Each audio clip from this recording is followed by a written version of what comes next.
But first, before we get to talk to our wonderful guests and wander along the borders, I get to talk to you. And I've been thinking about borders today, obviously. And you do hear a lot about borders these days, mostly from people who profess to love them, people who want to protect them or strengthen them or defend them or move them or build them and make somebody else pay for them. And like an understanding wife, they love them whether they're hard or soft, just as long as they're not leaking. I, on the other hand, have never liked borders.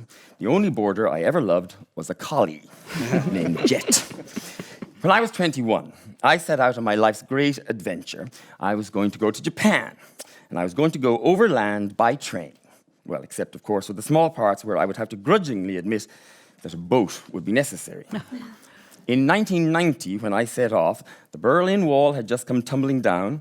Pictures of ecstatic Germans dancing atop the ruins of this unloved border were beamed around the world to seemingly universal joy.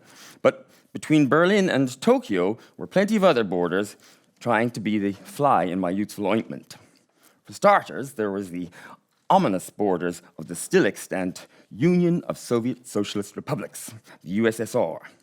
A border that would also soon crumble and be replaced by even more borders, bordering new wildly named places that we had never heard of: Armenia, Serbia, Moldova, Kyrgyzstan, Turkmenistan, Uzbekistan, Kazakhstan. All of these places we'd never heard of, but who had apparently been waiting all these years for their chance to enter the Eurovision. In 1990, they were still waiting, and I just needed to get through the borders of Russia and Mongolia and China without a visa. Easy, right? Well, as it turned out, it actually was pretty easy, with the kind of dumb luck that a 21-year-old Irish kid who cuts his own hair could only not appreciate at the time. My timing was excellent.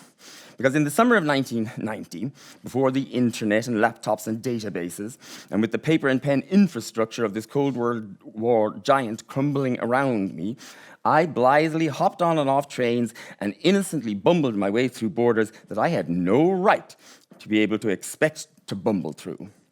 I lubricated my passage by handing out Marlboro cigarettes and nylon tights, the currency of the day in a part of the world where paper money was more worthless by the hour.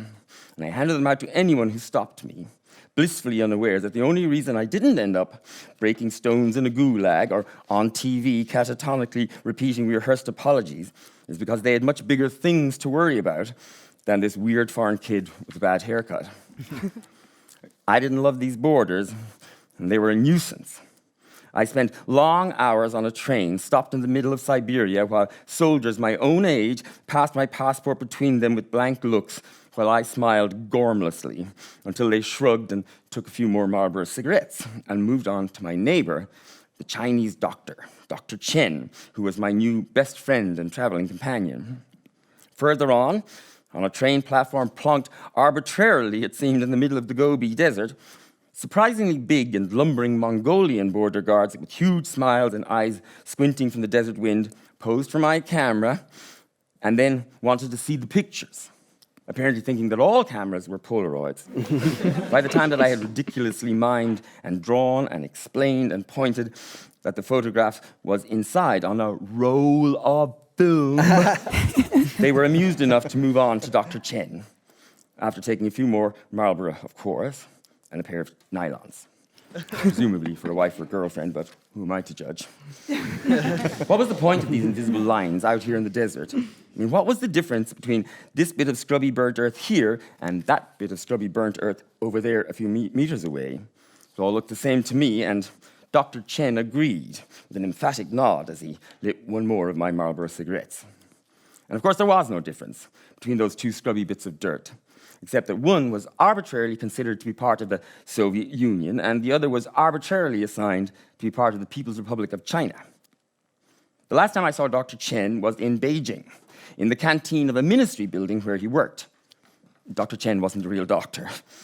He managed a canteen in a ministry building in Beijing. I had always just called him the doctor because he wore spectacles, and whenever I had a cough or a sniff or looked pale or looked flushed or hadn't slept well, he would root through his belongings till he found just the potion or tincture or foul-smelling tea that would fix me and leave me strong as an ox. I think he quite liked that I called him the doctor, though I can't be quite sure because, Well, he didn't speak a word of English, and I didn't speak a word of Chinese. But that, like the invisible borders in the desert, never seemed to come between us. Foreigners were rare in China then, and even in Beijing, the sight of a tall, pale Irish boy was enough to slow traffic or gather a small crowd round a noodle stall. So Dr. Chen was worried that bringing me into his canteen might cause a commotion or prompt questions from higher-ups. But he was adamant that I must taste his specialty chicken before I left. He was very proud of his specialty chicken. So Dr. Chen built a little border around me.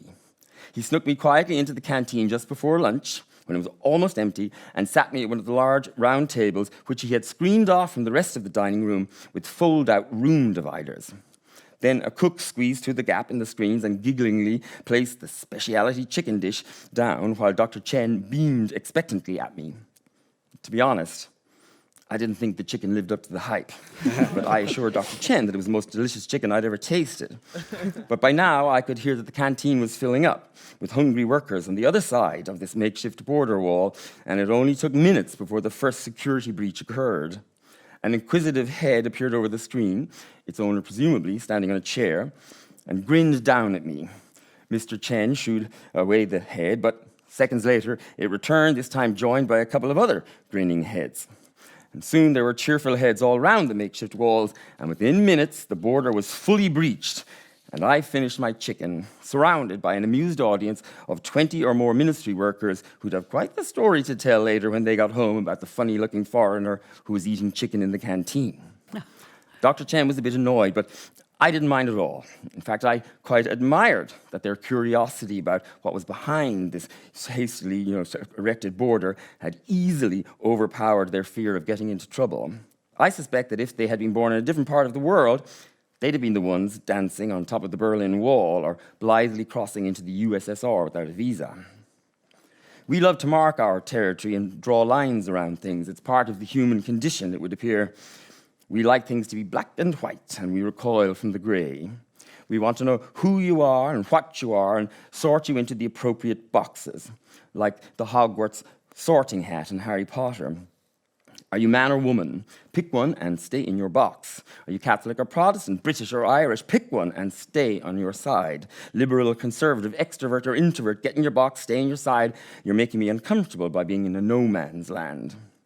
No, I don't like borders, and I don't like boxes either.